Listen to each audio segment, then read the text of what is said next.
Hello दोस्तों, welcome to electronic study YouTube channel. नमस्कार। बात कर लेते हैं आज के वीडियो को लेकर के। तो आप देख पा रहे होंगे यहाँ पर पाठ्य योजना संख्या 17। अब तक की पाठ्य योजनाओं के बारे में अगर बात की जाए तो 1 to 16 ऑलरेडी हम बात कर चुके हैं आपका अपडेटेड सिलेबस के अकॉर्डिंगली, क्योंकि 1 to 5 में आपके सिलेबस कक्षा 1 से लेकर के 5 तक में खासकर जिसका आपको लेसन प्लान बनाना है, ठीक है, मतलब कक्षा 3, 4, 5 उनके आपके सिलेबस जो है चेंज हुए हैं इसी साल, तो उसके चेंज सिलेबस के अकॉर्डिंगली आपके लेसन प्लान्स हैं। वहाँ पर आप देखेंगे जो है lesson plan DElEd third semester नाम की प्लेलिस्ट है, वहाँ पर सारे लेसन प्लान्स आपको मिल जाएंगे। 16वां ये 17वां भी वहीं पर होगा। और आपको मैंने बोला था कि आज तक मैं दे दूंगा, तो पूरी कोशिश करूंगा आज तक आपको सारे लेसन प्लान आपको मिल जाएं। तो यहाँ पर है विद्यालय का नाम प्राथमिक विद्यालय मौसी 1 करके लिखा हुआ। डेट आपकी जो है अपने अकॉर्डिंग आप रखेंगे, जो भी डेट में आप टीचिंग कर रहे होंगे। क्लास आपकी कक्षा 5 के लिए है। विषय आपका गणित है। चक्र आपका तृतीय चल रहा है और अवधि इसकी 30 मिनट की है। तो देखते हैं कि 30 मिनट के लेसन प्लान में हम जो है क्या कुछ क्रियाएं करने वाले हैं, क्या कुछ एक्टिविटीज़ जो है हमको देखने को मिलेंगी। संस्कृत व्याकरण में आपका व्यंजन संधि चल रहा है, उसका भाग 2 व्यंजन संधि का वो हमने अपलोड कर दिया है। आप देखिएगा संस्कृत नाम की जो प्लेलिस्ट है। और कंप्यूटर बहुत तेज़ी से मैं जो है अपना आपको पढ़ा रहा हूँ अनअकैडमी पर। इस वीडियो के डिस्क्रिप्शन में लिंक दी हुई है, आप लोग वहाँ से जा करके पढ़ना बिल्कुल से मत भूलिएगा, वरना फिर लास्ट टाइम रश में आपको जो है सारी चीज़ें इकट्ठी देखने को मिलेंगी। फिर आप सिर्फ आपका यही सवाल होगा कि सर अब कैसे पढ़े इतनी सारी चीज़ों को। तो अभी से थोड़ा थोड़ा पढ़िए, ठीक है। ज़्यादा टाइम नहीं, 1 घंटे ही दे दीजिए जो है आप अपने एक दिन का, तो काफ़ी कुछ आप चीज़ें वहाँ पर कंप्लीट कर लोगे। बात कर लेते हैं यहाँ पर। प्रकरण आपका है भाग की संक्रिया, ठीक है, यानी कि जो आपका ऑपरेशंस हैं डिवीज़न पर, उनको लेकर के हम बात करने वाले हैं। सामान्य उद्देश्य में एक छात्र में गणित विषय की प्रति रुचि उत्पन्न करना, दूसरा है छात्र में शीघ्रता एवं शुद्धता से गणित के प्रश्नों को हल करने की क्षमता उत्पन्न करना। ये आपका सेकंड होगा। And the third one is दैनिक जीवन में गणित का व्यावहारिक उपयोग बताना, ये चीज़। और यहाँ पर आप देख पा रहे होंगे लेफ्ट साइड में किस तरीके से एक लोगो चिपकाया गया है। सीधा सीधा आपका एक ब्लैंक पेपर आपका था, उस पर जो है लिख दिया गया है कि भागफल इक्वल टू भाज्य डिवाइडेड बाई भाजक करके लिखा है, या भाज्य बराबर भाजक गुणे भागफल होता है आपका, प्लस शेषफल होता है, ठीक है। तो यहाँ पर भाग का साइन बताया गया है कि भाग का साइन क्या होगा। आप कक्षा 5 को पढ़ा रहे हो, भाज्य भाजक भागफल और शेषफल के बारे में, ठीक है। तो आपका ये हो गया। एंड आफ्टर दैट तीसरा चौथा है छात्रों में तार्किक शक्ति का विकास करना। पांचवा सामान्य उद्देश्य यानी जनरल ऑब्जेक्टिव जो है वो छात्रों को गणित के तथ्यों की सामान्य जानकारी प्रदान करते हुए उनके बौद्धिक क्षमता का विकास करना। तो दोस्तों ये तो बात हो गई आपकी जो है जब आप बात करते हो सामान्य उद्देश्य को लेकर के। आगे देखते हैं इसमें विशिष्ट उद्देश्य के बारे में। इसमें है छात्रों को भाग की संक्रिया की अवधारणा बताते हुए उसके महत्व के विषय में जानकारी प्रदान करना। ये चीज़ आपका किस में आएगा, एक विशिष्ट उद्देश्य में आएगा, और जो कि आपका डिपेंडेंट होता है, आपको अच्छी तरीके से पता है आपके प्रकरण पर या आपके टॉपिक पर। सहायक सामग्री टीएलएम की बात कर लेते हैं। पहाड़ों से संबंधित चार्ट एवं श्यामपट्ट का उपयोग। पहाड़ों मतलब ये पहाड़ वाला नहीं है, पहाड़ों मतलब टेबल की बात हो रही है, ठीक है। 2 एक नंबर 2 2 दूनी 4 वाला, ठीक है, 2 तिया 6 वाला है ये। तो ये आपका हो गया। आफ्टर दैट आप बात करोगे पूर्व ज्ञान को लेकर के, प्रीवियस नॉलेज। छात्र जोड़ घटाने एवं पहाड़ों के विषय में सामान्य जानकारी रखते हैं, उन्हें पता है कि जोड़ घटाव क्या होता है। चूंकि आप भाग बताने जा रहे हो तो जोड़ घटाव तो एटलीस्ट उनको आना ही चाहिए, और पहाड़े आएंगे तभी जो है वो डिवीज़न वाली प्रक्रिया कर पाएंगे। और आप पढ़ा रहे हो कक्षा 5 को, तो ये चीज़ें जो है उनको तो आती ही होंगी, आप इतना मान के चलेंगे। और पूर्व ज्ञान में इसीलिए आप लिखोगे कि उनको जोड़ घटाना और पहाड़े के विषय में सामान्य जानकारी है। यहाँ पर दोस्तों उद्देश्य पूरी तरीके से यही नहीं है कि जो भी चीज़ें लिखी हैं मैं उसको जो है पूरी तरीके से बोलता जाऊँ और आप उसको जो है लिख लें। यहाँ पर चीज़ों को समझने से भी मतलब है।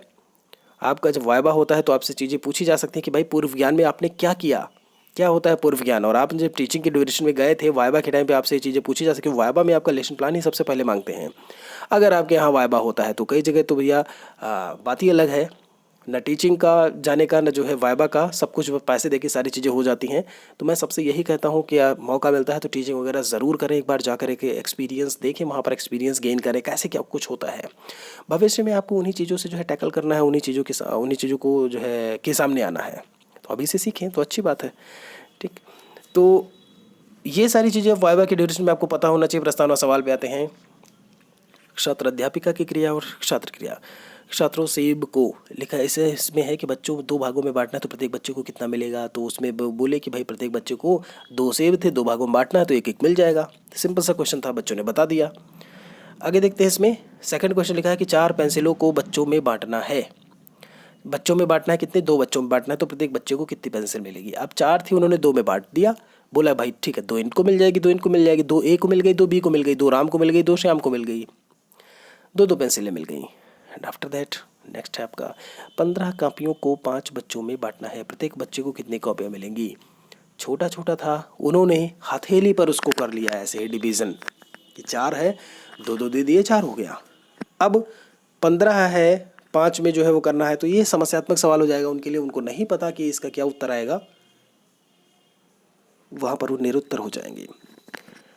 यहाँ पर आप देखिए एक आपका सवाल था, तो यहाँ पर बताया गया है कि भागफल आपका कहाँ पे होगा, शेषफल आपका कहाँ पर देखने को मिलेगा। संख्याओं को आप भाग कैसे कर रहे होते हो, 1231 को आप 2 से भाग कर रहे हो तो कैसे भाग होगा, एक स्टेप बाय स्टेप आप इसमें जो है इसको समझाओगे।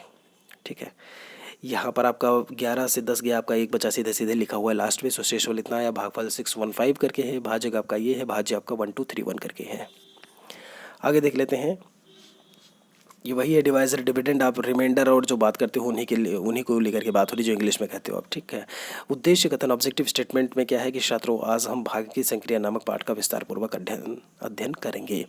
तो भाग की संक्रिया देखेंगे। अच्छा, यहाँ पर जो भाजक भाग है, भागफल, ये सारी चीज़ें हैं, तो आप लोग अगर इंग्लिश में पढ़ें ना डिवाइजर डिविडेंड और सारी चीज़ों को लेकर के, तो प्लीज़ आप उनको हिंदी में ज़रूर समझ लीजिए, क्योंकि डीएलएड का पेपर आपका हिंदी में ही आता हो, उसमें बाइलिंगुअल होता ही नहीं है।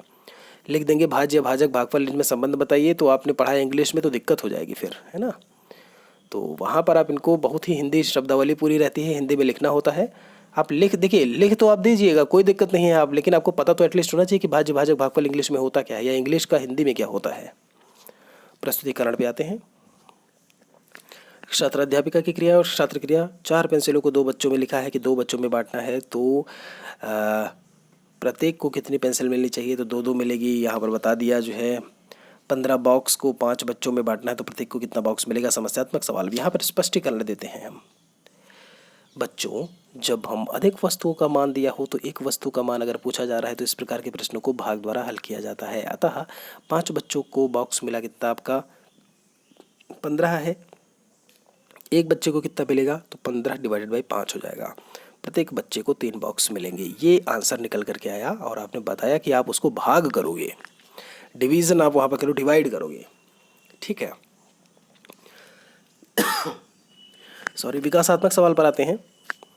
प्रश्न दिया हुआ है कि व्यक्ति ने 15 पुस्तकें 90 रुपए में खरीदी, तो एक पुस्तक का मूल्य कितना होगा। 15 पुस्तकों का मूल्य 90 था, एक पुस्तक का मूल्य 90 को आपने 15 से भाग कर दिया, और अब भाग कुछ इस तरीके से दिखाएंगे। यहाँ पर देखिए, आपको दिख रहा होगा, ठीक है, यहाँ पर भाग आप कुछ इस तरीके से दिखाएंगे। दूसरा सवाल लिखा हुआ है कि 20 टॉफियों का मूल्य आपका 6 उत्तर आ गया ऊपर है पहले वाले में। दूसरा 20 टॉफियों का मूल्य आपका 80 रुपये है, तो एक टॉफ़ी का मूल्य कितना होगा। तो आप एक टॉफ़ी के मूल्य निकालने के लिए आप 80 को जो है 80 को डिवाइड कर देंगे 20 से, 20 से, तो 20 चौक 80, 4 उत्तर आपको देखने को मिलेगा। आशा करते हैं कि यहाँ तक आपको चीज़ें समझ में आई होंगी। दोस्तों, आते हैं ब्लैक बोर्ड वर्क पे, श्याम पट्टकार्य पे। इसमें आपका लिखा है डेट, आपका सब्जेक्ट है, आपके टॉपिक्स हो गए, कक्षा चक्र अवधि जो भी चल रही है यहाँ पर वही लिखेंगे, निम्नलिखित को हल कीजिए। 5 डिवाइडेड बाई 25 लिखा है, देखिएगा यहाँ पर थोड़ा सा आप चेंज है, 25 डिवाइडेड बाई 5 कर लीजिएगा, गलती हुई है यहाँ पर लिखने में। ठीक है, क्योंकि ऐसे में दशमलव में आ जाएगा और बच्चे वहाँ पर समझ नहीं पाएंगे ज़्यादा। तो 25 डिवाइडेड बाई 5 कर लीजिएगा, 240 डिवाइडेड बाई 2 है, और 460 डिवाइडेड बाई 22 है। ठीक है, ये आप श्याम पट्ट पर सवाल लिखेंगे। मूल्यांकन कार्य पे आते हैं। यदि लिखा है 10 बाल्टी 80 रुपये में मिलती है, तो एक बाल्टी कितने रुपए में मिलेगी। ये उनको इवैल्यूएशन वर्क है, ये बच्चे करेंगे। 5 चॉकलेट अगर 10 रुपये में मिलती है, तो एक चॉकलेट कितने रुपए में मिलेगी, ये वाली बात हो गई। ठीक है, निरीक्षण कार्य की बात करते हैं। इंस्पेक्शन वर्क में बिल्कुल छात्र अध्यापिका कक्षा का निरीक्षण करते रहेंगे। जो बच्चे श्याम पट्ट पर चीज़ें लिखी हुई हैं इसको जब लोग लिख रहे होंगे, इसमें कुछ और एक्स्ट्रा आपको लिखने और बताने की ज़रूरत नहीं है। निरीक्षण कार्य वैसा ही है जैसा आपका अभी तक आप लिखते आए हो। गृह कार्य पर आते हैं। लिखा है यदि 12 किताबों का दाम 300 रुपये है, तो एक किताब का दाम कितना होगा। पहला सवाल दे दिया हमने। दूसरा दे दिया कि 2286 2286 को हम अगर 22 से भाग कर रहे हैं तो कितना आएगा, इसको हल करना है। ध्यान दीजिएगा, बच्चे इसको सॉल्व कर सकते हैं क्योंकि वो कक्षा 5 में पढ़ रहे हैं और आप 5वीं क्लास के को लेकर के बात कर रहे हो। और चूँकि आपने पूर्व ज्ञान में पहले ही बताया है कि उनको एटलीस्ट 20 तक तो आता ही है। यहाँ पर जैसे 42 लिखा है, तो आप एक काम करिएगा, गृह वर्क में होमवर्क में आप 20 पहाड़े से नीचे का दे दीजिएगा। जैसे 22 और 42 लिखा है, यहाँ पर आप 20 19 18 दे दीजिएगा। ठीक है, ये आपके ऊपर है। अगर बच्चे सक्षम हैं तो अच्छी बात है, वो कर ले जाएंगे फिर। तीसरा आपका 84236 डिवाइडेड बाई 42 इसको हल करना है। चौथे में दिया हुआ है कि 10 पेंसिलों का दाम अगर 100 रुपये है तो एक पेंसिल का दाम कितना होगा। सिंपल सा सवाल है और ये बच्चे वहाँ पर कर रहे होंगे। दोस्तों लास्ट में क्या होता है आपका, जहाँ पर आप टीचिंग करने गए हैं वहाँ पर उनका साइन और स्टैंप दोनों चीज़ें होती हैं और डेट होता है जिस डेट को आप ये लेसन प्लान चेक करवाते हो।